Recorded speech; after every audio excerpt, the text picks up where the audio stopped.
family, social issues, education, religion, government, or national security.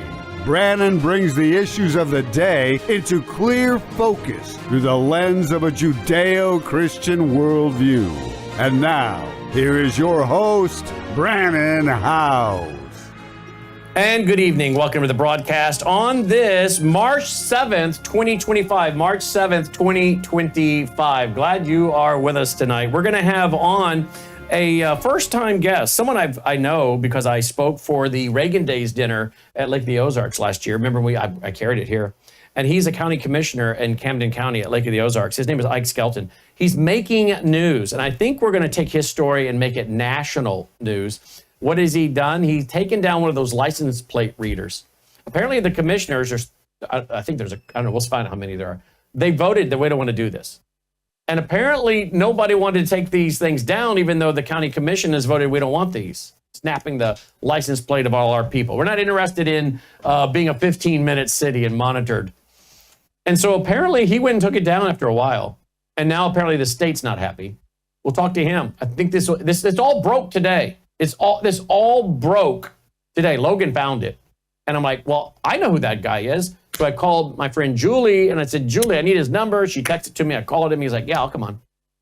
So this all just happened today. We want to turn this into a national news story. Maybe people can use him as an encouragement and as an example. Okay? And then we're going to go to David Pine because President Trump today is talking about, well, from the Oval Office, he's talking now more about Russia and Ukraine, and that he thinks Russia has reasons to need to go ahead and get a peace deal. He is not so sure about Ukraine, even if they want a peace deal. And then, of course, we have Europe. They're continuing to talk about, like, Emmanuel Macron talking about, using some of their nuclear weapons as defense. I mean, this is getting crazy. It's, well, you heard me talk about it in the Worldview Report tonight. So we'll get an update tonight from David Pine. And then I want to go to Dov Hikian, my Jewish friend who's a former legislator out of New York. And then my Jewish friend, Olivier Melnick. Because today, President Donald Trump just took away $400 million from Columbia, one college alone, for their promotion of anti-Semitism. There it is. Members of the Joint Task Force to Combat Anti-Semitism take swift action to protect Jewish students in response to inaction by Columbia University. I think this panel is about to go around and visit a lot of universities. Columbia University currently holds more than $5 billion in federal grant commitments. First of all, why? If nobody wants to go to Columbia, or their tuition isn't covering the expenses, or their endowment program of raising money, then maybe they need to close. I mean, what happened to the free market? Why do they need government money? I don't get government money here, nor do I want it. I'll tell you something, Dolly. I'm getting really upset with all the people that are getting federal dollars. I mean, it's just nothing but federal dollars going to people. We get nothing. We don't want it, but I don't want my money going to Columbia or any of these other schools. But yet, that's what's going on. So this commission apparently is going to head off to a lot of schools and double check what's going on with that. Well, good. We'll get to that with Dov. And then that movie, you guys, thank you, love. My wife just brought me the green stuff. You remember that movie that just got a big award? What was it, at the Oscars or whatever the other day? No Other Land or something. I don't know what it's called. But I want to ask Olivier Melnick about that. I guess a Jewish guy and an Arab, they come together. And apparently it's just nothing but propaganda, absolute propaganda about Israel. And we'll talk about that. There's a lot to get to tonight. And apparently, again, she doesn't bother me during the Worldview Report. But boy, she sure seems to recognize the theme music of Brandon House Live, because she comes up here as soon as the music starts. I'm like, she's behaving herself, and the music starts for Brandon House Live, and now she's up in my face. So apparently, this is a growing trend. It's like, I got to make my appearance. You do know what this is. This is the same thing you take each and every day, I know. You can find it at Melissa House GPA. Don't make me spill this on myself. MelissaHouseGPA.com, MelissaHouseGPA.com. And Dolly gets half a scoop on her food every day, as you know. I drink it. I get a full scoop in water. You've already had yours today, baby girl. You're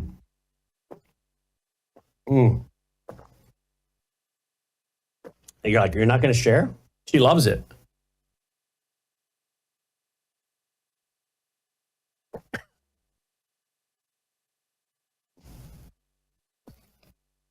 All gone. All right. That is melissahousegpa.com. I just took in 47% protein, a bunch of amino acids, beta carotene, it's just all kinds of stuff I just took in right there in one drink. Loaded with antioxidants as well. Remember the guy that kind of developed it? He was growing this for shellfish, and he found out he had terminal cancer and started eating it. And his daughter was like, "What is wrong with you?" We played the interview. He's like, "What do I got to lose?" He goes in for surgery. They do a biopsy, come back like, it's benign. What are you doing? He went on to live like another 10 years, folks. He went on to live another 10 years. I think he retired to Hawaii, if I remember correctly. And there's an article about it. In fact, I think I just found it. Here we go. Here's the headline. Man figures plankton stopped his rare cancer. This is from back in, the date on it, July 6, 2005. That's the guy, from which we now get Global Plankton Alliance. David Hunter working with him. So melissahousegpa.com. It's great for you. It's great for your pet. And we drink it here every day, of course, as you know. melissahousegpa.com, melissahousegpa.com. And again, don't forget about worldviewtube.com/sponsors. They're all there. The water, the filters we use. I saw an order come through for that today for the water filters, which is great. Dolly loves that water. All of it's there. I won't take time. We got to get going. Worldviewtube.com/sponsors. Worldviewtube.com/sponsors. You'll find it all right there. I am joined now by Ike Skelton. He is a county commissioner at Lake of the Ozarks, actually. And I know Ike because I was honored to speak last year as the keynote speaker for the Reagan Days dinner at Lake of the Ozarks. And he was involved in that, one of the leaders of that. But he's also a county commissioner there at Lake of the Ozarks. And he's making some news. How many of you don't want to be tracked and everything you do monitored and tracked and your license plate pictures taken and whatnot? How many of you are not for 15-minute cities where the government can know everything about you when you're going, when you're coming, and all that? Well, he recently, I think, actually took matters into his own hands. And you guys, some of you might applaud it. Let's talk to Ike. I think we're one of the first people to get an interview, at least on a national level. Mr. Skelton, welcome to the broadcast. Thanks for being with us. Absolutely, Mr. House. Thank you for having me. Hey, tell me your story. Tell us what happened. So I've been looking at Agenda 21 for a long time and various things and this big world governance picture. And I certainly see where things are going with surveillance and tracking. And then lo and behold, these automatic license plate readers made by the Flock Corporation wind up all over the place. And they happen to wind up in Camden County, where I am the presiding commissioner. And it is just abhorrent to me that we have these things that can absolutely track everywhere, that not only you're going, but where you've been. The information is archived. They don't only just look for your license plate. They can also pick up bumper stickers, colors of vehicles, and so forth. So I saw these in the county. And I was fairly newly elected, but that's what I ran on. The very first thing I did was took an oath to the Constitution. I didn't take an oath to the state of Missouri. I didn't take an oath I didn't take an oath to my constituents. I took an oath to the Constitution of the United States and to the state of Missouri. And to uphold that oath is, I believe, one of my very first responsibilities, other than roads and bridges in our county, is to protect individuals' rights. I believe that it is the responsibility of every elected official at every level of government to interpose on behalf of their citizens against tyranny that may arise out of the state, local, or national government.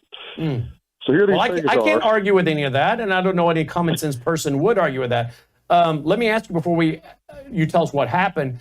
Would you agree with my initial statement that a lot of this is preparing the technology and people to get used to the idea of 15-minute cities, which I think is a part of Agenda 21, Agenda 2030?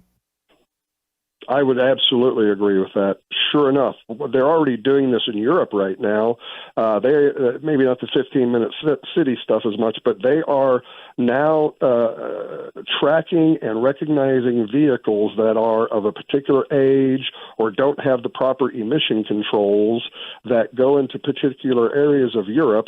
The license plate reader captures their license plate. They know the year of the vehicle because of registration, and if it doesn't fit in within their guidelines, you are sent a ticket in the mail because you drove a vehicle that is too old, has too high emissions, into an area where they don't want you to be.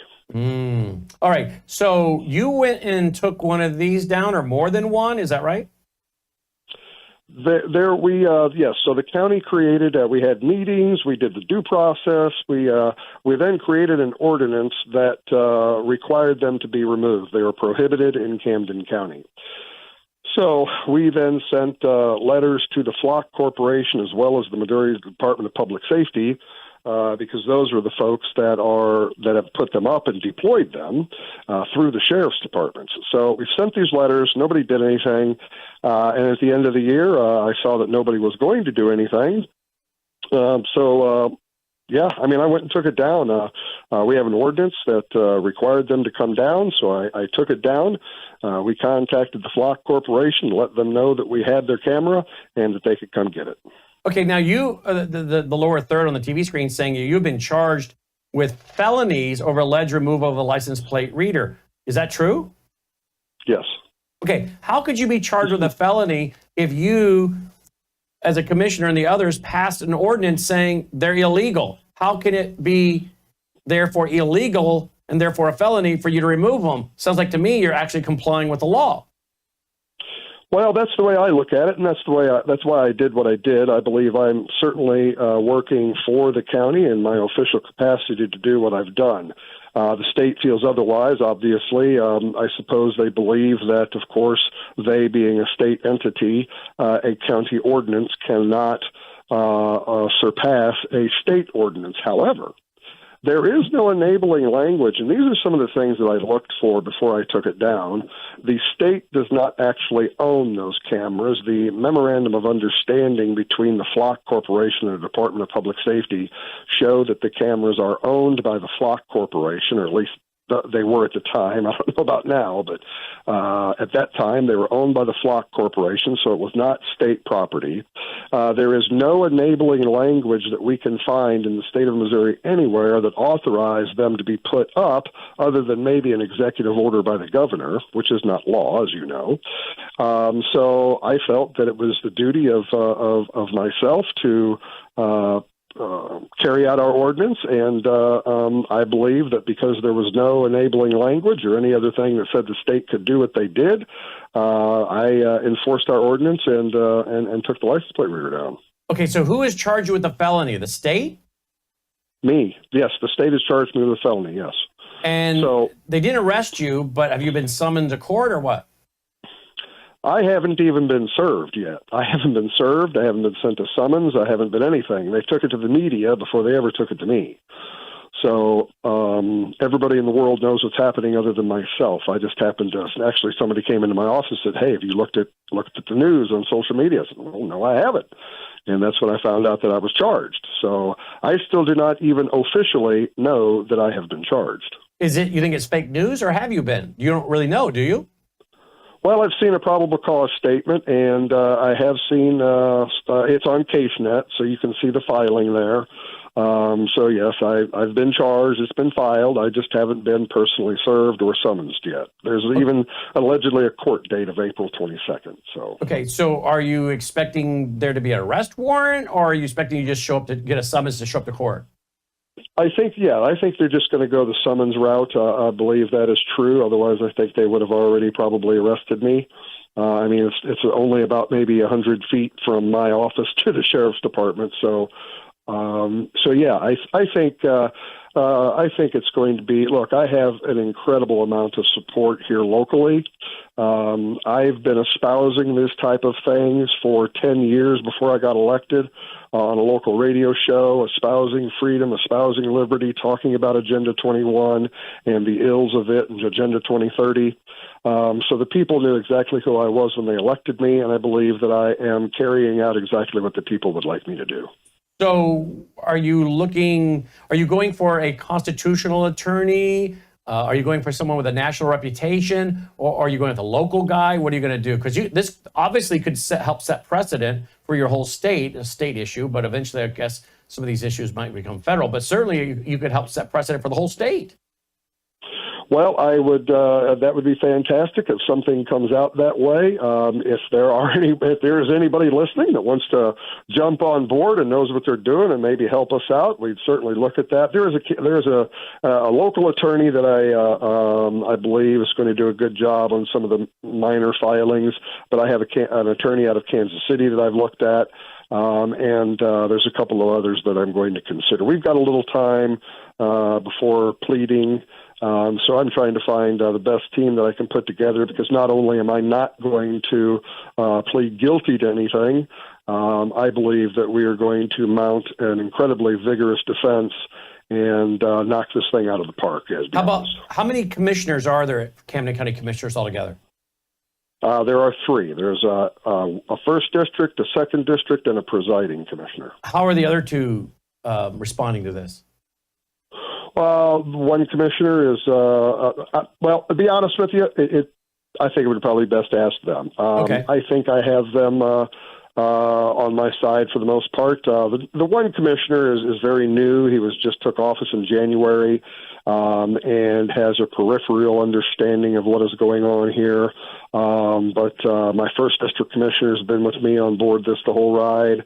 So I think he'll be very supportive, and I believe the second district commissioner will be supportive as well. What is it you do for a living, may I ask? I'm the presiding commissioner of Camden County. That's all I do now. I took a hit, and I was a locksmith, and I had a locksmith shop here at Lake of the Ozarks.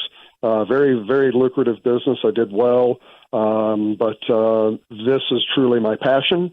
And fortunately, it pays enough that I can pay my bills and take care of my family. So this is what I do full time. Good for you. Now, forgive me if I'm confusing you with someone else. I don't think I am.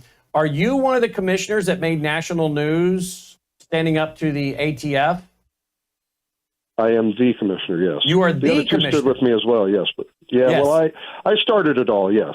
Okay, and we reported on that. And we were commending you for that. I just want to make sure because I think I've met a couple of you guys when I was at the Reagan dinner. So you already have a reputation for standing up to state tyranny and federal tyranny. Tell our audience, for maybe those who don't know, about the ATF situation. So the Bureau of ATF came to, so first, Missouri and Camden County was the first county in Missouri to pass an ordinance called the Second Amendment Preservation Act that basically said we are not going to be commandeered by the federal government and help them enforce any firearms laws that we actually believe are fully unconstitutional. So when soon after I was elected, the ATF contacted our planning and zoning office and asked them about information of FFL holders in Camden County. They wanted to know if they were properly zoned and if they had been paying their business license. And this is what I love about the people of Camden County. Even one of our employees saw that and said, you know what, I bet Ike would like to know about this because I don't want to comply. She sent it to me, and that's exactly what we did. I told the ATF that it's my understanding that they're unconstitutional as far as I'm concerned. All firearms laws are unconstitutional, and Camden County, especially because of SAPA, is not going to help them enforce any of their unconstitutional laws. They can go figure it out on their own. Mm. And so how did the ATF respond to that?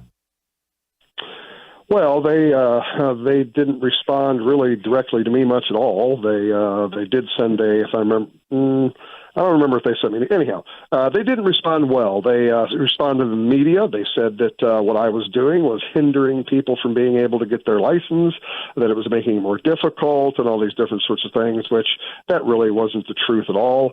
As a matter of fact, the three individuals that were involved thanked me very much for interposing on their behalf and making the federal government do what they think is the proper job their own way and not allowing any of our people to be commandeered. What do you make now that we have a new FBI director who is also now, I think, the acting director of the ATF, Kash Patel? What do you think progress we'll see? What progress?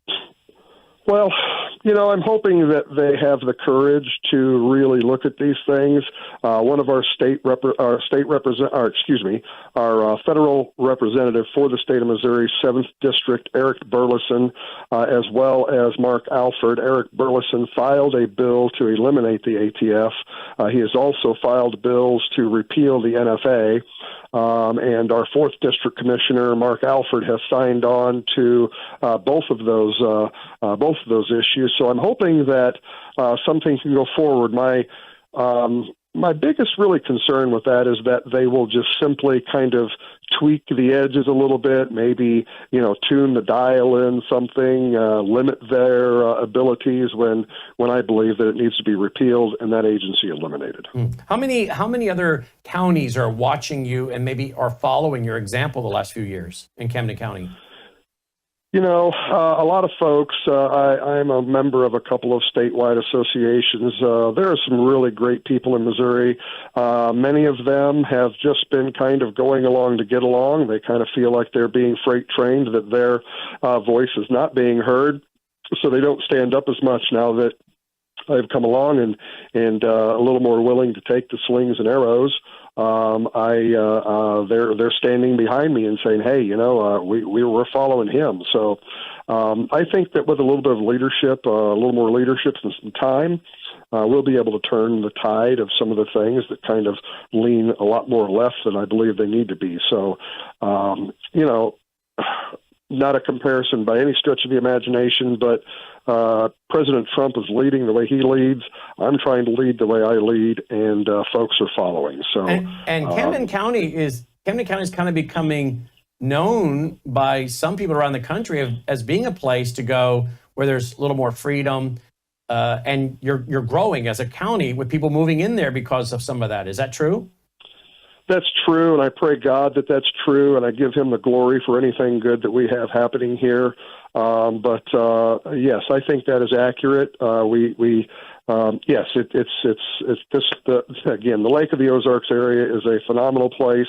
They tried to shame us during COVID when everybody else was locked down. We were having fun. We were out on the lake. We were enjoying ourselves. We didn't involve ourselves with the social distancing. If you wanted to wear a mask, you go wear a mask. If you didn't, you didn't. So we didn't do any of the lockdown nonsense and so forth. So yes, Camden County is a little bit different, and we're very proud of that. And as a result, they were mocking you on national media. I don't know if it was drones or helicopters or both flying over some of the restaurants on the lake that have swim-up pools and bars.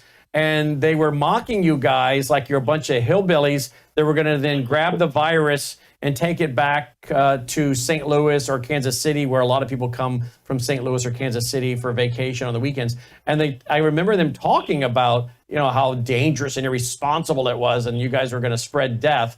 That didn't happen. You didn't enforce. It got out that you weren't enforcing mandates. It got out you weren't enforcing lockdowns, masking, all of that, as you said. And am I correct that I read that the county ended up having what is normally 5 million visitors that year, had 10 million visitors that summer? That is correct. The now defunct, what I believe is defunct TMZ, flew a drone over, and you're very correct. They tried to belittle us and say that we were going to kill thousands and millions of people, and it absolutely backfired on them because, look, as well as every human being yearns for freedom. Unfortunately, many have to survive within the tyranny that they were born to. We are very fortunate here in America to be able to make more of our own decisions and be that free country that everybody yearns to be. And that's exactly what we did in Camden County. That's what we're going to continue to do in Camden County. And we will lead the faithful. And because of that, people started moving there after they vacationed. You went from 5 million to 10 million visitors that summer. And many of them said, you know what, I think I want to move here. And they started buying houses there, and your property values went right up, and they've stayed up pretty well, have they not? Some property values have doubled and tripled. That is absolutely correct. We have an extreme shortage of houses here because of that. Almost every open house was purchased, condos, all of it. The housing market is incredibly slow here at the lake. There's stuff there. Don't misunderstand. Come to the lake if you want to, but you might have to have a little bit bigger checkbook than you did 4 or 5 years ago. So your property values doubled or tripled because of supply and demand, because people heard the lake doesn't, the county doesn't enforce lockdowns and masks and everything and social distancing, and they're like, hey, we'd like to live in a place where it's free. And you're kind of obviously, we've held our national conference there for several years in a row. It's a beautiful place, rolling hills of the Ozarks. It's the largest man-made lake in America, 1,150 miles of shoreline. And people came there, they fell in love with it. My wife's family had been vacationing there since she was 7. And they fell in love with it, started buying property. Now your property values have doubled and tripled. And there you go. So no wonder. And maybe this will continue because your story, again, I'm pretty sure now is going to go nationwide. County Commissioner, Camden County, Mr. Ike Skelton is saying no to Agenda 21, Agenda 2030. No, we don't want government surveillance and tracking. No, we don't want 15-minute cities. I think this story's going to get some legs. Closing comment? Well, I thank you and others that spread this message every day. I am very honored to represent the people of Camden County to continue to protect their God-given rights guaranteed by the Constitution. And, come to Camden County. Come and see us. Enjoy what we have here. We'd love for you to. And regardless of what happens with all of this, I will continue to fight for our constitutional rights and attempt to get others to do the same thing. So, yes. Will you come back for an update? Absolutely. Yes, I would. I would be honored to. You betcha. And what about a social media page? Do you have an X account or anything else people could follow? So I really don't. I'm hesitant on. I don't really know. I don't even know if I should have done all this, but I did. We didn't get into any legal things, and I appreciate that. You know how they all give you the advice, but I think this is just an issue that the country needs to know about, and really win, lose, or draw. I've stood up for what I believe is right, and I'm hoping that others will do it. If in the end, something bad goes for me, but there's enough light put on this that we start looking at this on a national level and rein in that surveillance state that is being created. Look, if this thing actually gets put in nationwide, and I think it almost already is, the federal government will be able to track every single person everywhere you go 24 hours a day at any time. And I think that is abhorrent. And in the end, I would just like to see this process eliminated. Oh, so much here in this interview. And I appreciate your strong stance. And Mr. Skelton, we definitely want to follow it. Please stay in touch. Bring us an update as soon as there's more. Absolutely, I will. Thank you, sir. Ike Skelton checking in tonight. Lake of the Ozarks County Commissioner, a story that just broke today. And look at that. We've already got it on the air. And maybe it'll set an example for others to follow. Again, we talk about Agenda 21, Agenda 2030, and I have since the early 90s. We talk about 15-minute cities, the World Economic Forum.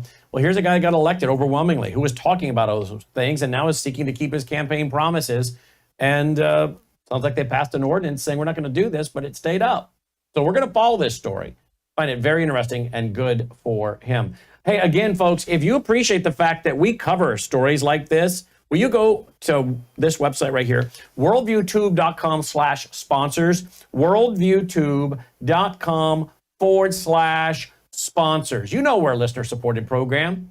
I got to bring in about $40,000 a month, as you know, to keep this network going. That does not include my salary. That's just my hard cost. Thousands of dollars a month in bandwidth bill to give away free programming. Then all the guys in the control room, I got to pay them. Okay, a workman's worthy of his hire, right? And then we have all kinds of licenses.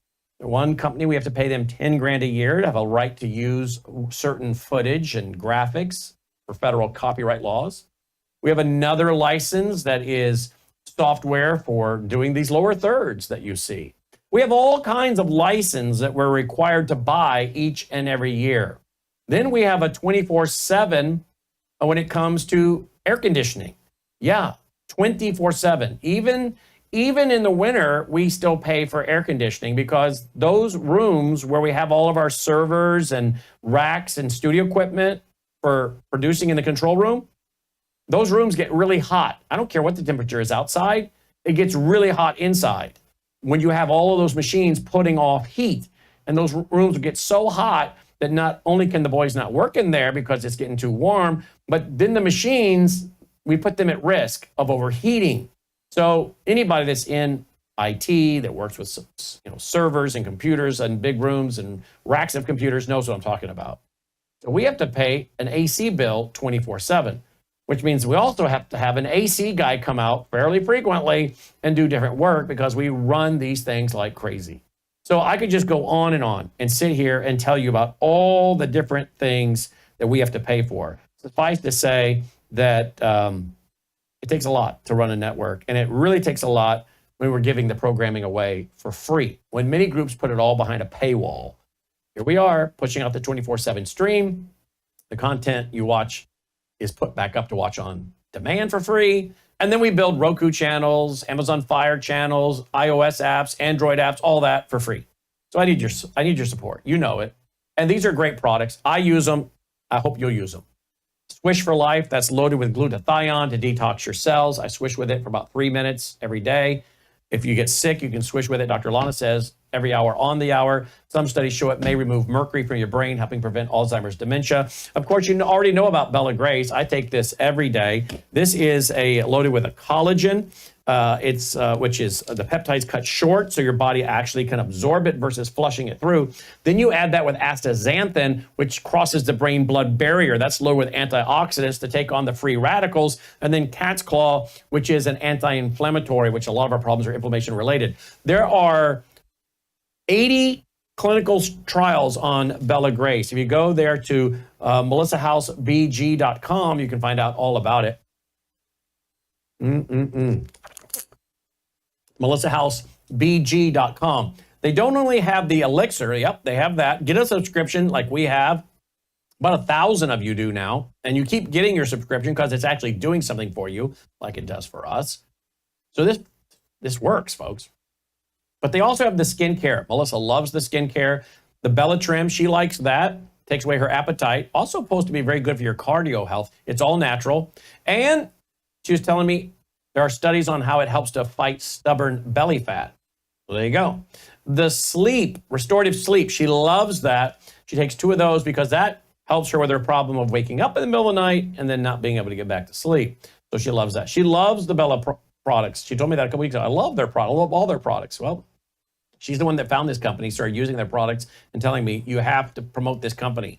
It to be a great way for your people to support us, but get great products they need to help their health. And that's how we feel. So it's a great way to support us and your health at the same time. melissahousebg.com, melissahousebg.com. Of course, you already know about Gatatana. I drink this every day. I put half a scoop on Dolly's food, as you know. Can we go to the Dolly cam, by the way? I go to the Dolly cam while I finish my Bella Grace. Oh, yeah. I see the camera's spinning. It's a robotic camera.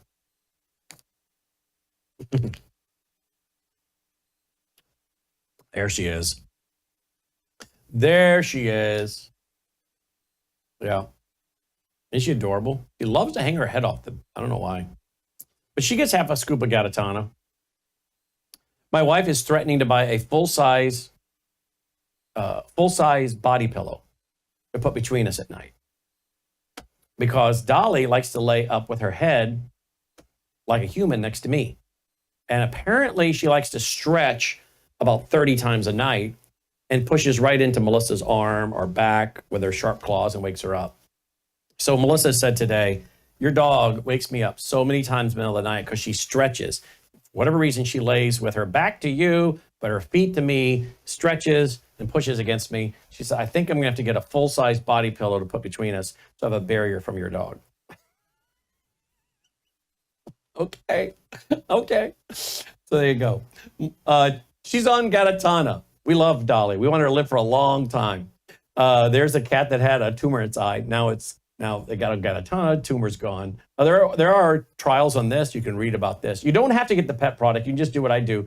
Give half a scoop of your Galatana to your dog or pet. I get a full scoop in water. She gets half a scoop. Got trace minerals in it as well, which is great for animals. But for us, it's got all kinds of things as well. Amino acids, vitamins, beta carotene, all kinds of stuff. Check it out there at Melissa House, GPA.com or worldviewtube.com/sponsors. You'll find all of our sponsors right there, worldviewtube.com/sponsors. Joining me now is David Pine. He's back.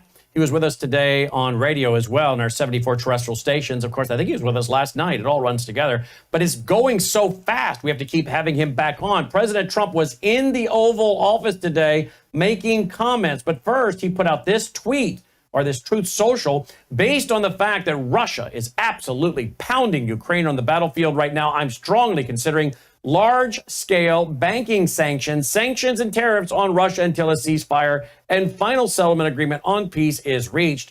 To Russia and Ukraine, get to the table right now before it's too late. Thank you. Now, what does he mean by too late? Well, he went on to tell us what he thinks. He thinks if we don't get something worked out, we could find ourselves in war. Here is one of a couple clips, and we'll have David respond. Watch and listen. Ukraine. That's right. Why not provide Ukraine with air defenses? And what happens, Mr. President, when Ukraine runs out of Patriot missile batteries? Good question. Because I have to know that they want to settle. I don't know that they want to settle. If they don't want to settle, we're out of there because we want them to settle. And I'm doing it to stop death. More important than anything else. Secondarily, way down the line is the money. So we're in for $350 billion, and Europe is in for $100 billion. They should be in for the same or more than us. And, you know, I watched over the last week or so what's going on in Europe. This thing could end up in World War III if we don't get it settled. There you go. World War III. David Pine joins us now, dpine.substack.com. David? Your thoughts today on President Trump's remarks from the Oval Office? Hey, Brandon, great to be with you. Once again, President Trump hits it out of the park. You know, he's saying all the right things, with the possible exception of the, you know, let's maybe put on some tariffs and sanctions on Russia that really we almost don't have as we discussed as an option as we discussed during the radio show, because the U.S. has no trade with Russia. You know, Biden cut it all off. All we have is 185 million a year worth of uranium purchases that the U.S. makes that are vital to U.S. national security. So the tariff option is not an option at all. Economic sanctions are totally maximized. But you can see that Trump, despite Zelensky's attempt to put his tail behind his legs and send Trump this love letter or make amends letter, I guess you'd say, was not an apology, but it did claim that Zelensky was ready to cooperate with Trump under his leadership to try to get things, get the war ended as soon as possible.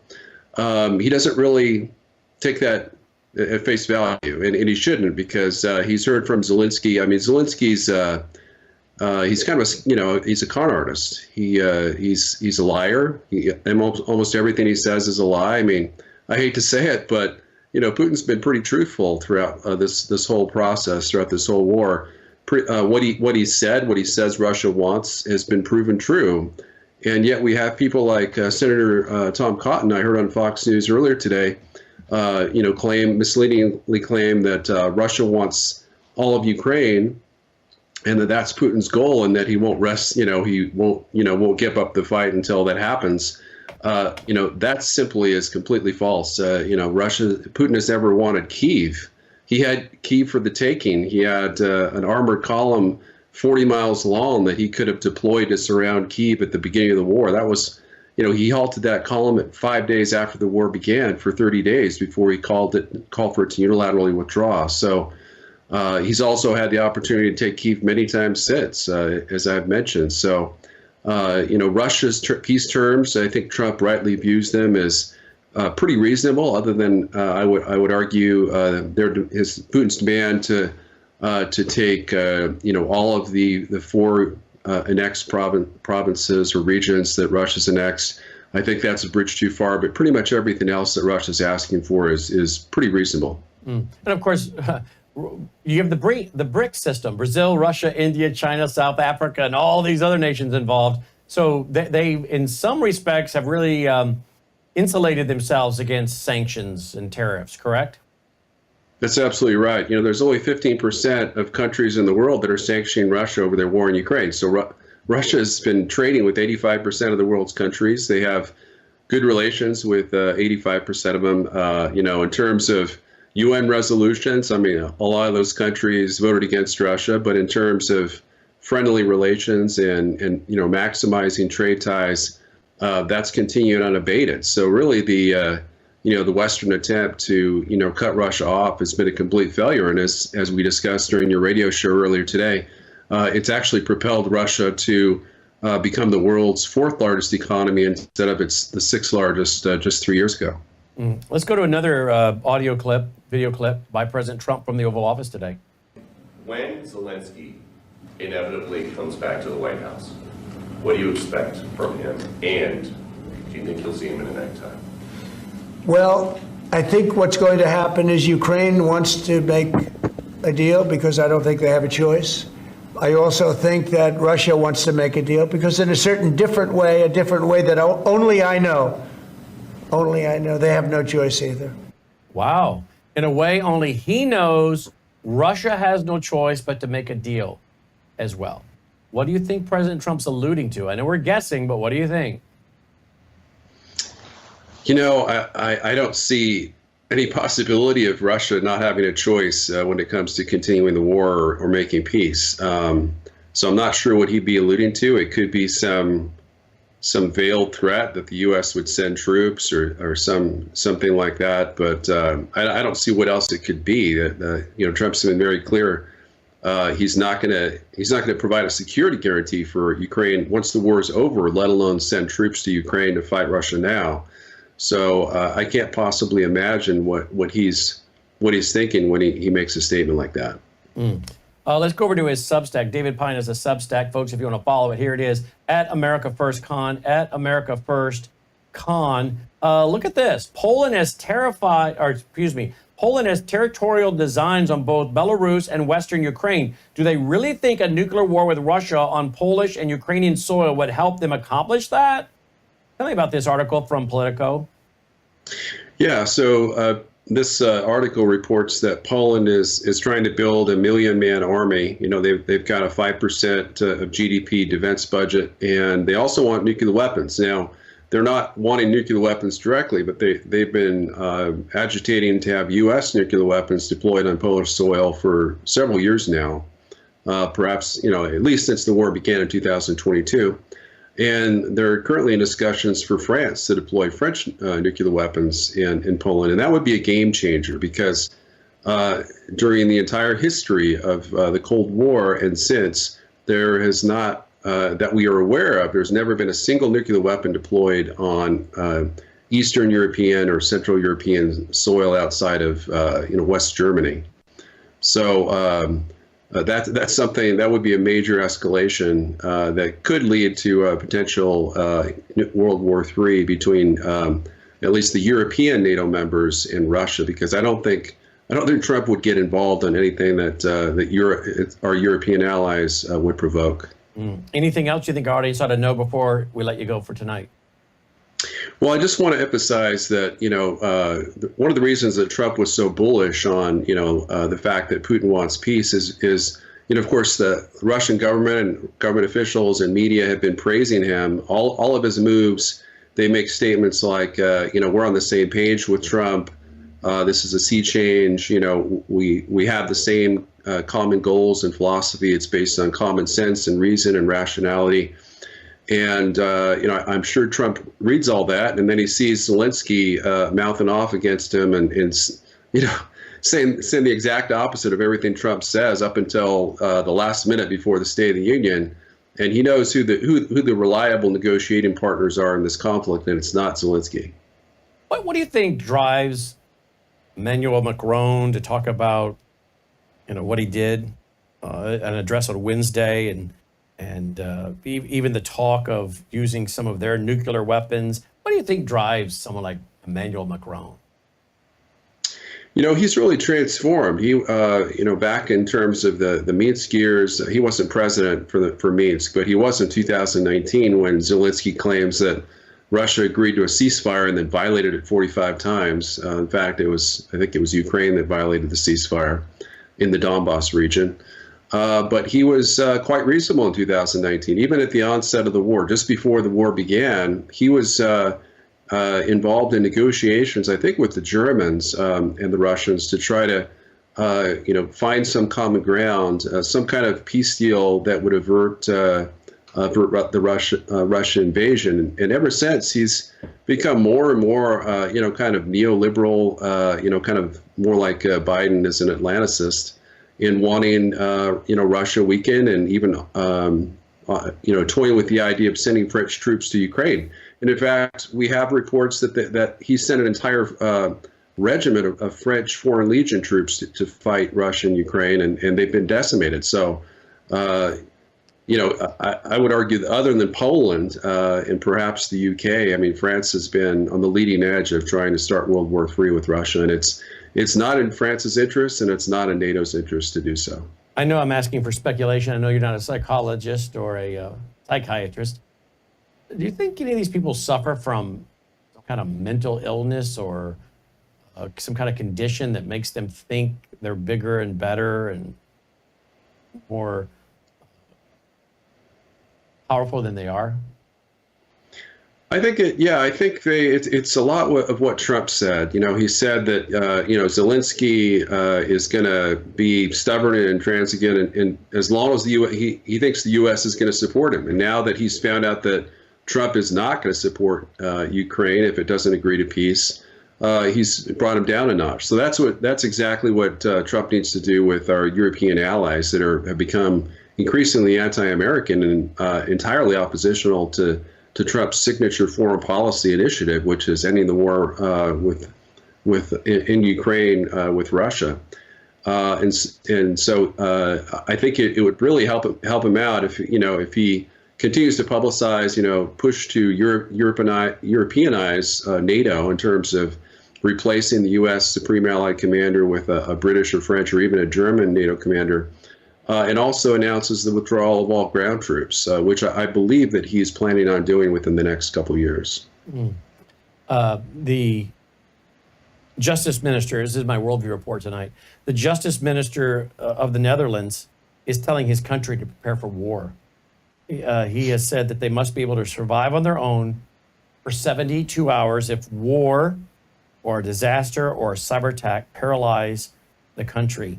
This is Justice Minister David Van Weel. I guess he told that to the Telegraph. And there was a survey or a poll that was out that showed that a big chunk of the country, 67%, have little or no confidence that the government will step in and help in the event of a calamity. And 57% have an emergency kit at home or plan to get one very soon. What does that tell you? Well, we've seen these war scares before, and the original one that I keep thinking of is the one in January 1940, and that was kind of the German bombers in Holland war scare that kind of pushed Chamberlain out of his policy of so-called appeasement of Nazi Germany. And essentially, it was disinformation from German intelligence, an anti-Hitler conspiratist, that was fighting to remove Hitler, that tried to, get Britain to turn away from appeasing Hitler in the hopes that, it would help overthrow Hitler at home, and it backfired. It started a war that cost 10 million German lives. But that's what it is. I mean, it's just a phony war scare, and it's being pushed by, these globalists, neo-imperialists in Europe and the EU to try to scare their citizens into supporting their foolish policies. But, if they were truly scared of Russian attack and thought that was a credible threat, they would have been building up their militaries a long time ago. This war has been going on for 3 years.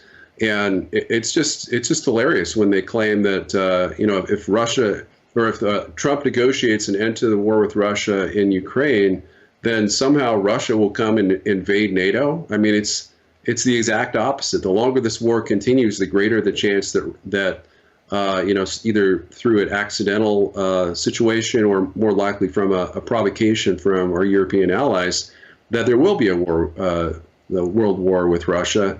That could potentially drag the U.S. in. Again, I want to state that I don't think Trump would take the bait. I think he would stay neutral. He would send arms. We do exactly what we did we've done with Ukraine, which is to send weapons to help Europe defend itself, assuming it even exists within days of the initiation of the conflict, because Putin would likely respond to a NATO provocation that leads to war with a full-scale cyber attack that could take down all of NATO within days.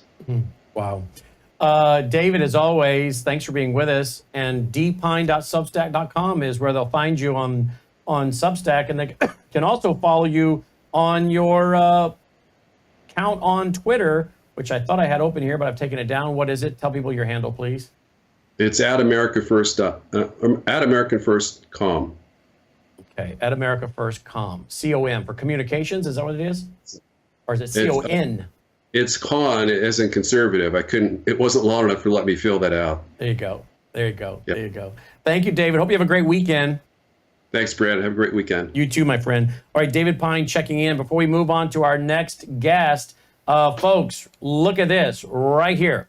WorldviewStore.com. There's so much for you at WorldviewStore.com. You can register to get your free business cards, right? I'm always promoting these. We picked up 4,000 of these last week, and they're gone already. So they've picked up more. I mean, you guys are doing a great job helping us get out the word about our network. There's 20 in a pack. They're absolutely free. Please consider getting some now. WorldviewStore.com, WorldviewStore.com. Of course, we also have our water purifiers. I just saw another order for one of those come in. I have one under my kitchen sink. It's the water I drink. It's the water we make coffee with. This is the water I feed Dolly or give Dolly to drink. It's got all of those chemicals taken out. It's vital, folks, to drink healthy water with no chemicals, right? Do you want to stay healthy? Well, then it's probably a good idea not to drink chemicals. Pretty easy. You don't have to be a doctor to figure that out. That's common sense. This is one of the few water filters on the market that actually filters out all kinds of chemicals. So please check it out at worldviewstore.com. We do have all kinds of emergency supplies while you're there as well, so you can check that out. You can also check out signing up for our fall conference. Okay, we've been at Lake of the Ozarks for several years. We were at Branson before that. Now our 22nd annual national conference is going to be in the Mid-South this year. The location, our hometown, Collierville, Tennessee. It's a nice community, nice hotels, nice restaurants. It's a safe community. I know many of the police myself some of them have been longtime friends of mine, and now some of them are police detectives. It's a safe community. And it's about 30 minutes from the Memphis airport, which is a very moderate size, medium size airport. Very easy to get in and out of the Memphis airport. So we're about 30 minutes from the airport. So it'll be very easy for many of you to fly in and then come join us. Also, because it's Memphis, it's centrally located, which is one of the reasons FedEx is headquartered right here. Very centrally located. For many of you to drive and join us. Now, we only have seating for 350 people. That's it. We're going to a smaller theater this year because that's the theater we could find in our hometown that was available, that's nice and reasonably priced. Now, where we were last year, we loved it. And where we were the last several years, we love those people. They're great. Maybe we'll go back one year. But very expensive, okay? And I understand why. Big buildings, big expenses. But we're going to be able to really cut our cost by doing it this year in Collierville at this theater. And so we're passing the savings on to you. So we've actually lowered the ticket price this year, instead of keeping them where they've been the last few years, because it doesn't cost us as much, and we're just trying to break even on the conference. Seriously, okay? So there you go. Worldviewstore.com to get your ticket. I'll be there speaking, obviously, and hosting, along with other speakers, Alex Newman, Gordon Chang, Sidney Powell, Dr. Lana, Chris Martinson, and the lead pollster for Rasmussen. Caught myself. I was going to say Rasmussen, the lead pollster, Mark Mitchell. So again, seating is limited. You can get your ticket at worldviewstore.com. Now, if you don't want to join us in person, or you can't, maybe you have an issue that keeps you from being able to do that, then you can live stream it. And only Vault members will be able to live stream it. And all of our Ozarks conference from the past 21 years are there at worldviewtube.com/vault. And if you're a Vault member, you're going to be able to live stream our big Worldview rally coming up April 15th. worldviewtube.com/vault. There's a lot of reasons to join the Vault. You get access to over what is now 35 years of my radio shows, TV shows, ebooks, audiobooks, transcripts, documentaries, all kinds of stuff. 35 years worth of stuff. And that of all the broadcasters we have and have had, including some that have passed away, like Dr. John Whitcomb, Dr. Jimmy D. Young, and so many more. Phil Haney. So you'll find it all archived in our vault, worldviewtube.com/vault. But if you're a member, you'll be able to live stream the April 15th event. You'll be able to live stream the event in the fall. And we just had a live streaming event a few weeks ago with Todd Bensman, Colonel Manus, and J.J. Carroll. That's in the vault for members only. And we have a few surprises coming, folks. A few surprises. You're going to love it. And again, some of this stuff will be for members only. Again, there's advantages to joining the vault at World, and it's a big part of our general operating budget. It takes a lot of ways to bring in all the revenue to keep this network going. worldviewtube.com/vault. Joining me now is Olivier Melnick and Dov Hiken. Gentlemen, welcome to the broadcast. Thanks for being with us. Thank you. Thank you for having us. Thanks, Big Brandon. news today. Always a pleasure. Thank you, guys. Big news today. Look at what the White House put out. Shalom, Columbia. Trump administration cancels $400 million to Columbia University over failure to protect Jewish students. We have all kinds of videos we have played. Play a few more here in B-roll to remind everybody. Not that many need to be reminded, I don't think, about all of the anti-Semitic incidences on American campuses the last few years, including tracking down Jewish students, making them hide, run for shelter, lock themselves in libraries, going outside of their housing, and being targeted by pro-Palestinian, pro-Hamas people with their terrorist neckerchiefs on. Joining me to discuss this news today are these two gentlemen. But I first want them to remind our audience about their backgrounds. Dov, I think you and Olivier, this is the first time you two have appeared together. I think you both have something in common, and that is family members that were in the Holocaust. Dov, remind our audience about your family's history, please. Well, both of my parents went through the Holocaust. My mother from Czechoslovakia arrived in Auschwitz in 1944 with her mother, father, brothers, sisters. Almost all of them went to the gas chambers the day they arrived. That's how it, if they weren't going to work you to death, there was no point in your living. So my parents are both Holocaust survivors, and for me, standing up and speaking out and being there for my people is part of my DNA. And Olivier, share your story to remind those who maybe don't remember or don't know, hearing you for the first time. Born and raised in Paris, France. I think I'm just a few years younger than Dov, but my parents survived the Holocaust. My mother saw her father taken by the Gestapo from the house where I grew up on the edge of Paris, right where that supermarket was actually attacked in 2015, right there. And he died in Auschwitz. According to my research, within a week after he was taken, he died in Auschwitz. Most likely, as he arrived, probably through the selection, he didn't make it, and he was put in the gas chambers, like Dov just said, probably on the first day, first night. And for me, for the last 25 years, I've been studying, teaching, speaking, writing on anti-Semitism. I had never been to Israel until age 57. which is about 8 years ago. And I used to tell people, I cannot go visit Israel before I visit Auschwitz. Don't ask me why, but this was something in my kishkis, as we say in our people. In my gut, I had to go see Auschwitz before I could go to Israel. I've done both now, Israel many times, and I keep going. But it's my fight to fight anti-Semitism, to speak up, and to educate the Christians on how to understand our people, understand anti-Semitism, and fight it with us. So both of you have grandparents that died at Auschwitz. Yeah, I never had grandparents. I'm a grandfather, beautiful grandchildren. It's the most beautiful thing in the world, grandchildren. Kids are great, but grandchildren is what it's all about. Amen. And right, and I never had grandparents. I never had anyone. The concept of a grandparent being there in my life. We didn't have any of that, and for no good reason, except the fact that they were Jews. That was the crime they committed. They were Jews. The biggest slap in Hitler's face is the fact that we survived and we made babies and grandbabies. Oh, absolutely. Listen, we're here. History is replete with, if you study history, and I urge everyone to do that, it's so important, and never stop. You can never know enough. The more I read, the more I realize how little I know. And if you study history, you realize that we, the Jewish people, been through a hell of a lot.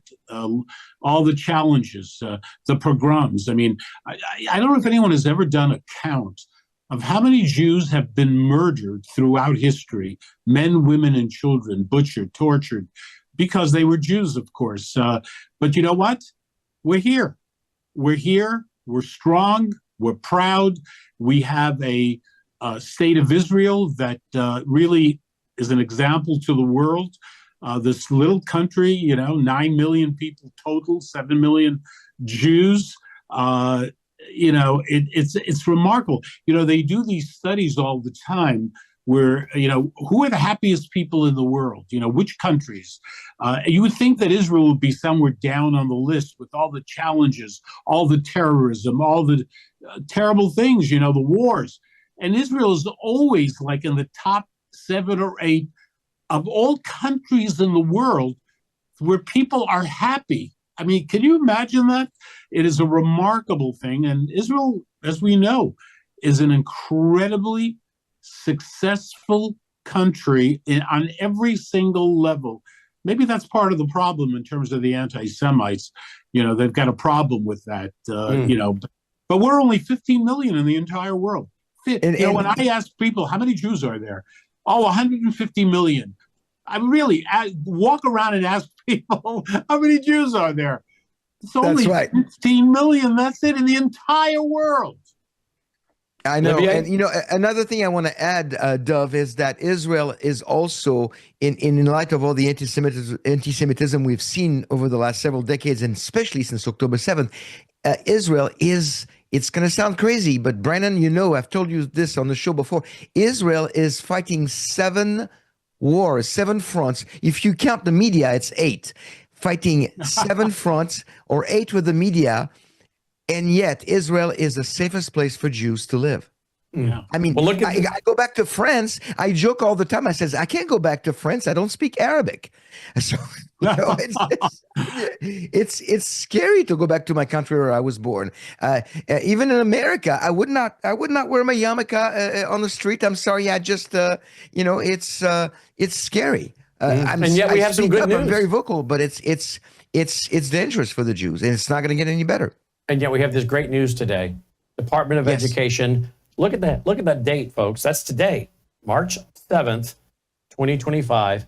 DOJ, HHS, ED, and GSA announced initial cancellation of grants and contracts to Columbia University worth $400 million.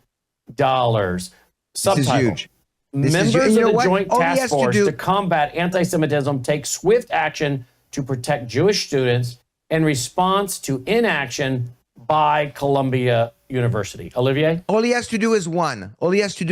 And all the other schools are going to go, oh, no, we better clean up our act. I'm hoping this is going to happen. I think it will. But just think about it. 4 years of the Biden administration, there was so much talk about anti-Semitism. There were conferences, there were meetings, there were documents, 80-page documents on how to fight anti-Semitism. And guess what? It was all talk, not 99% talk, 100%. And now we have the Trump administration, real action, real consequences. That's what it's all about. If there are no consequences, the bad guys can do things again and again, and there have been no consequences. Those who have been arrested at universities, they're back out in the street faster than the police officers get out of the precinct. So finally, we have this remarkable thing from the administration. God bless Donald Trump. This is just remarkable. And let me just mention something else. You know, they're also kicking people out of the country. If you're on a student visa to America, you're on a visa. We're giving you permission to be in America to study at a university. And you are out there at the university violating other people's rights, supporting a terrorist organization. We kick you the hell out of this country. You don't belong here. Freedom of speech, yes, but not supporting terrorism, not being involved in violence. Let me say one last thing. I want to see the federal government, besides those from other countries who should be kicked out, and they will be, and that is going on as we speak. The federal government should come into places like New York and other places and bring federal charges against those who are violating the civil rights of students at different universities, because the state courts, the city courts, forget about them. You know, New York, you can get arrested 34 times and it doesn't matter. You won't spend an hour in jail or anything else. So, you know, I'm hoping that the federal government will bring federal charges against those who are violating the civil rights of students, creating fear, supporting terrorism. Wow! Well, look at this. If anybody does, it will be Trump. Of course. Look at this video. Dove. He says Dove. Is it Dove or Dove? Whatever you want to say, I'll accept. But I'm not a bird. I'm not a dove, a bird. The DOV is actually in Hebrew a bear. I'm a bear, not a dove. There you go. Look at that. I'm glad I asked. Be careful. We talked about this. What video is this? What school is this? This video I'm about to play. What is this? I think that's Barnard? Columbia. Columbia. Columbia. Okay. Here we go. Can't Watch. keep up. I don't know if there's any cursing. If there is, I apologize. Here we go. There's a breach.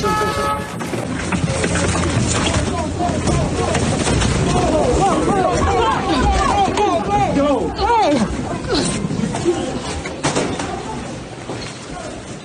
Why are we going up? Where's the first floor?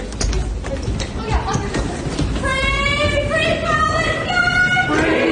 Free Palestine!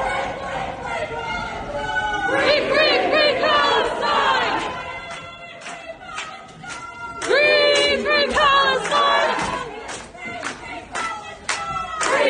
Free Palestine! There is only one solution! Anti-Semitism revolution! There is only one solution!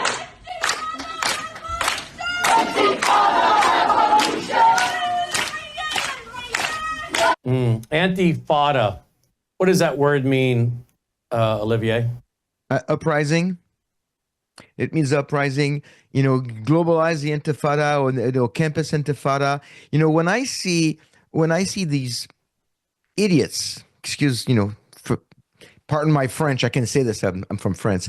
When I see these idiots saying globalize the Intifada or promoting Hamas and going after Jewish students and becoming physical against Jewish students. Brandon, let's call it what it is. It's a pogrom.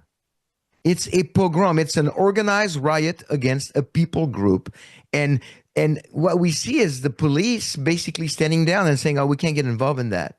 And hopefully with Trump, it's going to change. I don't think it's going to stop anti-Semitism, because I think in the era that we live in, from a biblical standpoint, I think it's only going to increase. But I think under Trump's government, it's going to change things, and it's going to make it very difficult for anti-Semite to openly be anti-Semitic. They might have to go back to becoming cockroaches and only come out at night, if you catch my drift. Because under Biden, they basically did whatever they wanted. Nobody cared. The more you do, the better, because we hate the Jews. But under Trump, it's going to change. What does this mean to you? This, when you see someone with this handkerchief or neckerchief or scarf, what does that mean to you as a Jewish person? When you see someone, let's say someone was a crowd of people wearing that came your way on the street, what would you think? What does that mean?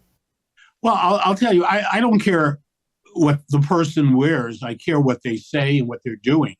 And Intifada, that reminds me of a period back in the 1990s and into the next century, where buses, supermarkets, restaurants in Israel were being blown up with the people. You were sitting and having pizza at Sabaro in the heart of Jerusalem, and the bomb went off and killed 10, 15 people. That's what Intifada is. When you chant Intifada, you are referring to murdering Jews, murdering Israelis. That's what that is all about. And you know, having that keffiyeh on and covering your face, and it's just remarkable. You know, with everything that has happened, the videos that you just showed, and there are many others, this just happened a couple of days ago. You would think that Columbia and some of these other universities would have learned from the past. They all talk about they want to deal with the issue, and they're dealing with the issue. And of course, it's just not true. They don't have the guts. They don't have the leadership. I call them, actually, they're cowards. That's what they are. They are cowards. But that's why we got Donald Trump and his administration, and people like Leo Terrell in the Justice Department. You know, we're going to see real action. We're going to see real results. If you're violating the law, if you are creating fear on the part of other students. By the way, there was someone from the university that was injured at one of these incidents in the last week and ended up in the hospital, for God's sake. What else needs to happen? Do we have to have a real tragedy where, God forbid, many people are murdered before these universities take it seriously? It's such a sham. It's such a fraud. These Ivy League universities who don't have the guts to do the right thing. Again, if you support Palestine, I don't give a darn. You can do that. This is America. In America, you have a right to support whatever the hell you want. But you don't have a right to violate my civil and human rights. And that is exactly what is going on. Here's a book. I've interviewed Alan Dershowitz several times on this book, The War Against the Jews, How to Defend Against Hamas Barbarism. And, you know, he said that these campuses, of which now 400 million is being taken away by the Trump administration for one group alone, Columbia. He said in my interviews that these students, some of these students, he believes will become terrorists. Do you agree with that, Olivier? You know, if they keep being indoctrinated, and if somehow they believe that their cause is just social justice, and they're fighting against the occupier, the colonizer, the genocidal people group, they will eventually believe that their cause is worth fighting for. It's the truth, it's justice, and yes, they will become, I wouldn't put it past them, they would become terrorists. Now, I wanted to mention something about genocide, because we hear this, I'm sick of it. We hear that, you know, Israel is committing genocide against the Gazans and the Palestinians. And first of all, the world needs to know that when in 1948 there was 600,000 Arabs in Israel, now there's over 2 million. So this is the opposite of ethnic cleansing. Or if they're trying, they're not doing a good job, okay? It's not ethnic cleansing. And genocide, I always thought that the definition was at least 25% of a people group had to be destroyed to qualify under genocide. But in my research recently, I found out that actually the intent is enough to call it genocide. So if you have a genocidal intent, you are planning to commit genocide. And what these students are doing on campuses when they chant from the river to the sea, Palestine shall be free, that is intent to commit genocide. What they accuse Israel of is exactly what they're trying to do. And Brandon, can I just jump in? Is that okay? Yeah. Okay. I just want to say the question that you just asked about these students at universities, whether they can become terrorists, that's a possibility. I would say to you, not they will become or can become, they are right now. And let me explain what I mean. I've been to these rallies. I've been to these demonstrations, including the one in Brooklyn 2 weeks ago. If you will watch the hate on their face, the animosity in their face, in their expressions, if they could get away with murdering Jews, if they could get away with murdering me, get away with it, they would do it in a split second. I have no doubt there is such hate that has been implanted in many of these individuals for years and years at these universities. You go to an Ivy League university to develop genocidal tendencies, to become a terrorist, for God's sake. So I have no doubt that many of those in the streets of America, we've watched them destroy property. We've seen their faces literally foaming at the mouth. They are filled with hate. So let me tell you, if they could get away with murdering Americans today, they would. Well, and I hate to say this, I think you guys know this. It's not just there.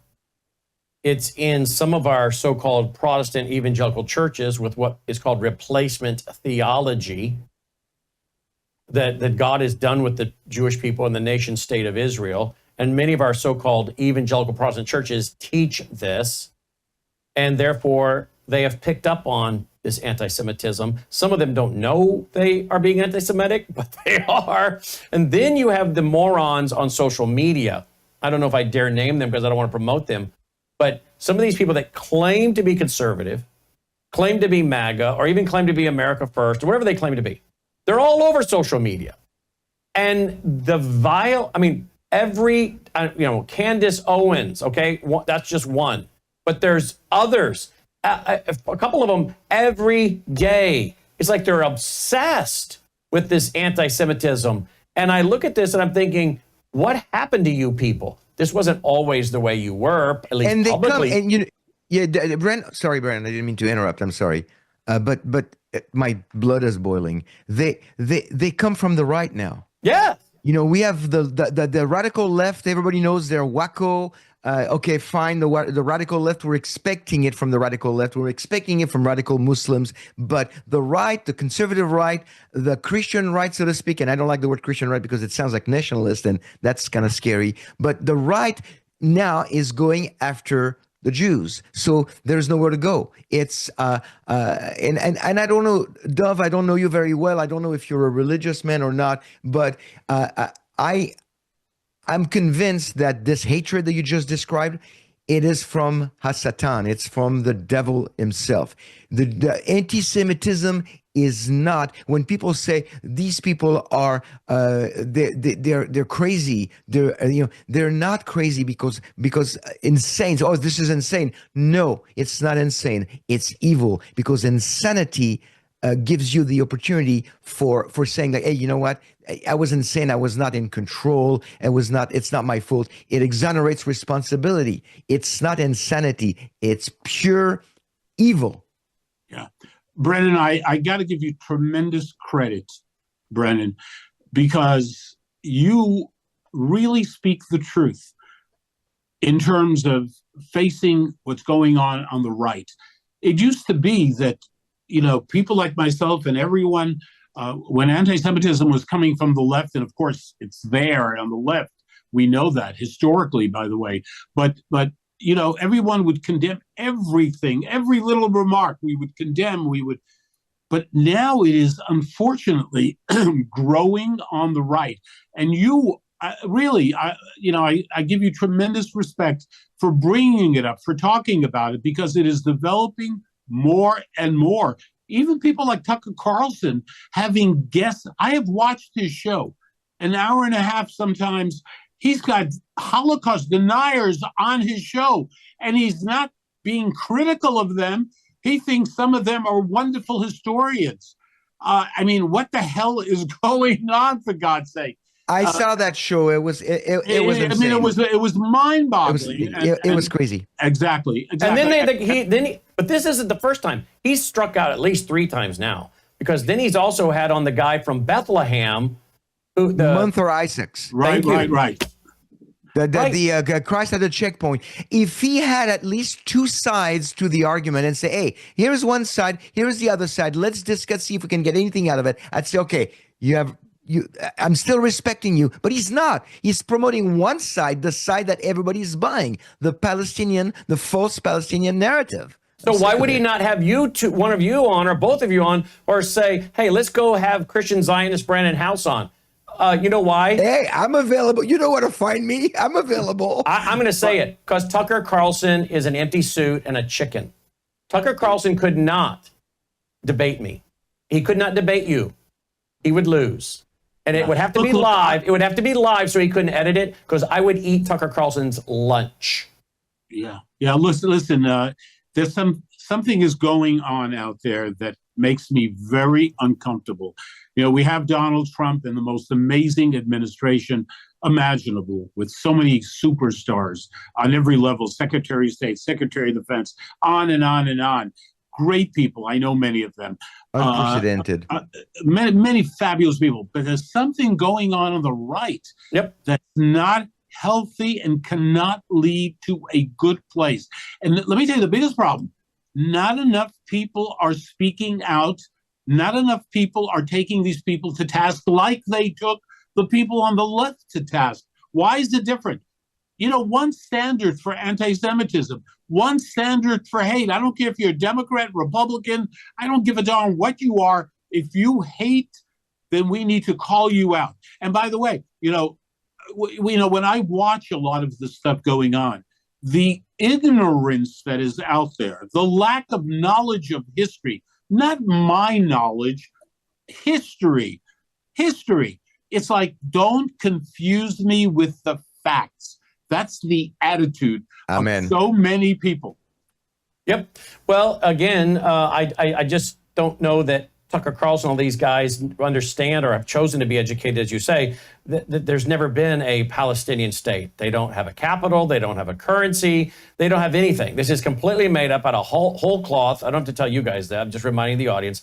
Yasser Qadi, that's another guy we could talk about too. But Yasser Arafat's like, hey, we're the Palestinians. I'm like, okay, this is the Philistines, all right? This is what a Roman Emperor came up with to criticize the Jews, and let's call it Philistine or Palestine, to go after the Jews, their arch enemy, the Philistines. I don't know how many times we have to repeat that, but it doesn't seem to break through to even conservative talk radio. They don't seem to know this on average conservative talk radio. I appreciate your kind words, Dov. I want to just remind the audience, we saw this coming. Olivier saw it coming. I know Dov saw it coming. But even here, I'm not Jewish. These two gentlemen are. I saw it coming, and we produced a documentary or a conference in 2017 on the coming, we call it Holocaust Horizon. That's what it was. Let me check the date on it. Holocaust Horizon. Maybe you can put that into our search engine too, Logan, to double check. I know we did it in 2019. Yeah, we did it in 2019 and 2018. 2018, we did it from the studio.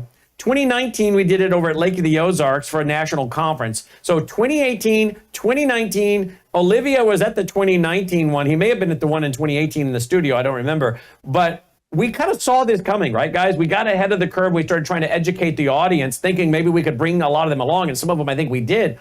But I am really depressed and disturbed on what's happening on the right, and that people like Tucker Carlson still have a following, that Candace Owens has a following. And some of these people are actually grown. They're growing in their following. Stu Peters and some of these guys on social media, their audiences are growing, Olivier, not going down. Yeah. Brennan, I just have to mention that I literally only have 2 minutes left. And I just got to tell you, Brennan, I love you. You're amazing. I'm so happy that God put us in touch with each other. And is it Oliver, Olivier? Olivier, like Laurence Olivier. I want you to wear your yarmulke starting today. If you wear it, if you don't, fine. But we cannot be afraid of our enemies ever. I wear my yarmulke. I'm not more religious than anyone else in the world. It's just that I'm not going to let any anti-Semite scare me. Period. End of the story. And I look forward to getting to know you and having a relationship. And like I said, I need to have you on my YouTube show. I need to have you. Yeah, I've watched a few things before the show to get to know what kind of person you are. And I'm going like, man, he's not shy. I like this guy. He was in the state legislature. He was in the state legislature in New York. I know. Yeah. But Dov, I'm going to try to stay in touch with you through Brennan. Absolutely. Thank you, Dov. Together. Information. Thank you, Dov. Brennan, let me Good say Shabbat Shalom. Have a great weekend. And Brennan, you're my hero. You're very kind. Hey, look, we're all fighting the same fight because we better hang together. We're going to hang separately, right? Thank you. All the best. Shabbat Shalom. Thank you, sir. Olivia, let me ask you, Olivier, we talk about these groups. These guys on the college campuses, these people on the college campuses would have no recruits for what we've seen on video, I don't think, if it didn't start with this communist social justice agenda. In other words, the same people that were in the streets over George Floyd, the Black Lives Matter crowd, the Antifa crowd, all those, the progressives, the Weather Underground, if you will. We go back to the Weather Underground, the 70s. Their 1973 manifesto, 73, 74 manifesto, Prairie Fire. It's in my library right over here on a shelf. If you read it, it's everything we're facing today. It's pro-CCP, pro-China. It's pro-PLO, Palestinian Liberation Organization. It's against the Jews. It's the same. It's social justice. It's against the free market system. These students would not be such fertile ground for the anti-Semitism and Hamas and Muslim Brotherhood if it weren't first for the progressive Marxist education they've gotten all the way through their elementary and secondary professors. Would you agree? Yes, that's all they get from their professors. They're getting indoctrinated into that kind of ideology. And what do you expect when this is everything that you just listed? What do you expect? You're gonna you're gonna be exactly where they want you to be. They're forming, they're molding, they're shaping the next generation of leaders who are going to be Marxist, Jew-hating Marxist, and I mean America got a taste of it for 4 years, and I don't know if we're just getting 4 years of respite under Trump or if it's going to continue, but we got a taste of where Marxism could take us. Yep. It's not good. Nope. Okay, so let me ask you this in closing. What do you make of this tweet earlier this week? Shalom, Hamas. Did you see this? Shalom, Hamas. Yes, I heard about it, and I said, yeah. Means hello and goodbye. You can choose. Release all the hostages now, not later, and immediately return all the dead bodies of the people you murdered, or it's over for you. Only sick and twisted people keep bodies, and you are sick and twisted. I'm sending Israel everything it needs to finish the job. Not a single Hamas member will be safe if you do as I say. If you don't do as I say, I've just met with your former hostages whose lives you have destroyed. And we saw those 8 Jewish hostages coming into the Oval Office this week. We covered it on radio. It was very emotional. What do you make, though? Can you believe you have a president that starts out a tweet to Hamas? I can't. Shalom, Hamas. No, well, yes, with them, I can't believe that. I also cannot believe I'm still recovering from the 400 million taken away from Colombia. This is a lot bigger than people realize. This is amazing. This is showing, it's continuing to show that Trump means what he says and says what he means. And that should put all the schools on, high alert. On high alert. Thank you. This is your final warning. Don't mess with me. Don't mess with the Jews. And as far as Hamas, he did say, that Saturday by noon, all the hostages, and then, of course, it didn't happen, and they're still there. I don't know what he's going to do. I think that he's just basically, I think Trump is willing to do whatever Israel and whatever Bibi is willing to do. I think they're gearing up right now for a full-blown Gaza incursion. They're going to go in and clean up the place. The problem is that nobody knows how many hostages are still alive, and they still want to try to at least get the bodies of the dead hostages. So that's the biggest dilemma, is what do you do with the rest of the hostages? If they could get them all dead and alive on Israel's side, then they would level Hamas in one day. And you have to, I'm sure, agree with what I said on radio yesterday, is having those 8 hostages in the Oval Office, as he did this week, and talking to them, some of them who were just released. One man who lost his wife and children and who had lost the bulk of his body weight. President Trump, as I said on radio the other day, is now emotionally invested. He's got Jewish grandchildren. He's got Jewish grandchildren. And also I heard, and I thought he would have seen it before, there's a 47-minute movie. You've heard about that, yeah, right? Tell me your thoughts on it. Well, and I've not seen it, but it's a compilation of footage taken by Hamas and Palestinians on October 7th on their phone, on the phone of Jewish people, posting it on the Facebook page of the Jewish people, directly filming how they torture them and kill them, and then posting for the world to see what they did and how they killed their Jews. And so the footage was gathered into a 47-minute movie that nobody is able to watch and remain. I mean, you cannot watch without being disgusted or crying or walking out of the room, and you definitely cannot unsee what you see. From what I've heard, I haven't had access to that movie yet. I'm looking to get my hands on it. I'll let well, you know. If you do, please let me know, because I'll play it. And the reason why is because we have to use the truth to wake people up. And that's why when we covered for over 8 hours on the weekend that October 7th happened in Israel, we played video without scrambling it. Other networks were scrambling it. We weren't. We're like, are you kidding me? Why would we scramble this? These people need to see this. The same way Eisenhower made them walk. I'm going to Israel at the end of the month, and I might be able to get a copy of it. So if I do, you'll be the first one to know. Thank you. Tell me in closing about this movie in Hollywood. What was this movie? No, it's called No Other Land. It's a movie, 2 directors, one Israeli, Yuval Abraham, and one Arab, forgot his name, Basil something. There he is, Basil Abda, and basically they won Best Documentary, and it's a movie documenting it's not on Gaza, it's on Judea Samaria. People know it as the West Bank. It's a movie that is promoting the idea that Jews and Palestinians should live in peace. They can make it happen in their lifetime. And so in a vacuum, 2 people group that don't get along and saying we want to work together to be more human and work together towards peace. In a vacuum, I'd say this is a great concept. The problem I have with this movie is that it's one-sided. It only points the finger at Israel being, again, the genocidal people group that they always paint. It says nothing except one short sentence from the Israeli guy, but the Palestinian guy or the Arab says nothing about October 7th.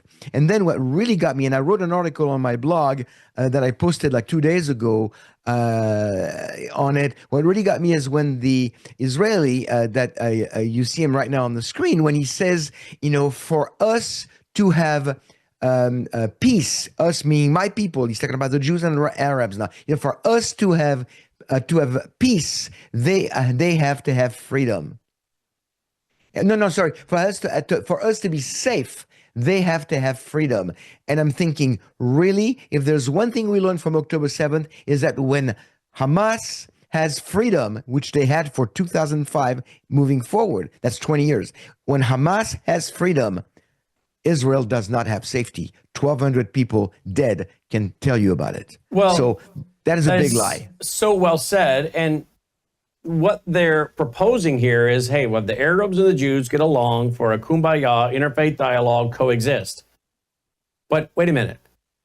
The people that were murdered on October 7th in the kibbutz were those people.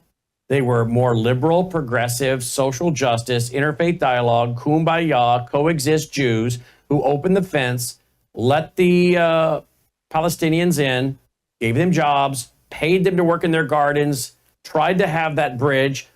Some of them were known. One older gentleman particularly was known for this. These people were known for this. This kibbutz was known for this. And how did that work out for them? There was no coexisting. There was only rape and murder and torture. So how could these people be so blind to not realize the movie you're making and what you're calling for was already tried in a kibbutz, and those people were murdered by the Palestinians from Gaza, not the other way around. And Brennan, what nobody is talking about is the fact that one of the I don't know if it was a cameraman but one of the staff member of that filming crew got killed on October 7th by Hamas. So nobody's talking about that. One of their peaceful peace activists that did that movie got killed on October 7th. Is this him? Sorry? I think that's him. Maybe, and I can't read on the screen. Maybe that's him. I don't know, but let me go to the article, see what it says. No other land. Okay, that's the. No, that's the trailer. No, that's the trailer. Okay. Well, I wanted to see if I could find a picture of that guy because I did not know that. I did not know what you're saying right now. So you're saying that one of the guys that was involved. One of the guys that was involved in making the movie was killed by Hamas on October 7th. And I don't know his name. I can look it up. I can find it. But and so that it's just ridiculous. It's just ridiculous. It's people can go to shalominmessiah.com and not New Anti-Semitism. You got the wrong website. What is that? What is it? Shalominmessiah.com. Okay, I went to New Anti-Semitism and it redirected. Yeah, I think it does redirect. It did. It redirected. Newantisemitism.com. Yes. Well, what a testimony tonight from both of you guys, and this was great. It's a bit, yeah, absolutely, and great news today. Donald Trump, $400 million gone from Colombia. It's a start, and it'll send shockwaves through the liberal, progressive, anti-Semite campuses. True? I hope so. Me too. Aaron, that's my reporter in Israel. Olivier Melnick, newantisemitism.com or shalominmessiah.org, right? .com. Shalominmessiah.com. Shalominmessiah.com, yes. Thank you, Olivier. Appreciate you. Be blessed. You too, my friend. Olivier Melnick checking in, folks. And again, remember, it's a rare network. I'm not bragging. Like Rush Limbaugh said, if it's true, it ain't bragging. We're a rare network, and it's not by mistake. It's by design. It's by design. We do what we do and how we do it, stand for what we stand for. And yep, there are some people that won't watch us. They won't watch us, and that's fine. We're not here to be the biggest program. We decided long ago we weren't interested in being the biggest program. We decided long ago we were going to be a program that's committed to truth and educating people. And if people don't want that, then they can go find another network. But if you appreciate what we stand for, folks, we do need your support. Worldviewfoundation.com, worldviewfoundation.com. Again, you'll find our mailing address there if you prefer to support us through the mail. Again, another long format interview tonight without interruption, without commercials, selling soap and pickup trucks and cruises and pharmaceuticals. I think that's most of what these networks sell. We're trying not to do that. We're trying not to sell pickup trucks and cruises and whatever else is out there. Because we have a format that's, well, really working. And it's about content. Yeah, we got to bring in the revenue. And this is a major way to do it. Worldviewfoundation.com, worldviewfoundation.com, please. The last few days, donations have been a little slow the last few days. I'll have to tell you, I don't know why. It was really doing well. Surprisingly, January and February did really well for people who have to catch up from Christmas bills. March, starting off a little slow. So please think about us. Worldviewfoundation.com. All right, we'll take a look at this before we go tonight. Look at this headline coming from Epoch Health. Pesticides in produce. Shopper's Guide lists most and least contaminated fruits and vegetables. Well, folks, we do know that there are so many of our foods that are sprayed. And of course, we know it's in so much of the water and everything else, which again, of course, is one reason why you need to detox your cells with glutathione, which is a naturally occurring molecule in your body. 162,000 studies on PubMed about glutathione. Swish with it for about 3 minutes and spit out or swallow it. Within 90 seconds, the glutathione is in your system, starting to detox your cells. I do it every day along with my Bella Grace and my Gatatana. So check that out. Won't you do that, my friends? And then check out the new sponsor. We have a new sponsor. We're going to have a new custom homepage soon. But it is it's 1775coffee.com/worldview. 1775.com/worldview. Now, I've been drinking this coffee all week. I've actually been drinking about 4 cups a day now.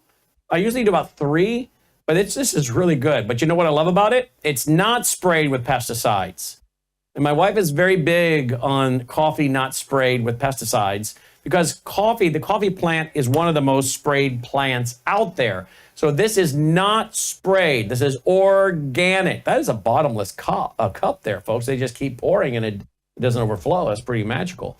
So check it out. Use that URL so we get credit. Get a subscription. Great coffee, conservative company, and they give a percentage of each sale back to us, folks. 1775coffee.com/worldview. That's until we get our custom landing page built by Jill real soon. Pray for Jill. Our editor, Jill, had to go to California, and her brother passed away. So she had to go to California for a private service. So pray for my editor, Jill, if you would, please. All right, roll the music, boys. That is a night. In fact, she laid out these cards. She does a lot of our graphic work. Jill's a great lady. If you want to get the free cards, remember, worldviewstore.com, worldviewstore.com. Don't forget also, April 15th is our big Worldview rally in Milwaukee, actually Waukesha, outside of Milwaukee, the Waukesha Expo Center. Tickets are free. worldviewtube.com/events, worldviewtube.com/events. It's filling fast. All right, Lord willing, I'll be back Sunday night. Unless there's breaking news, I'll be breaking in. Otherwise, I will spend a big chunk of Saturday and Sunday studying to bring you a lesson, I think, 32, as I'm teaching through the book of Revelation. We'll pick it back up with Revelation chapter 13, Sunday night, 8 p.m. Central. It's our Sunday night church service brought to you by our foundation, worldviewfoundation.com. Till next time, I'm Brandon House. May God save America. Take care.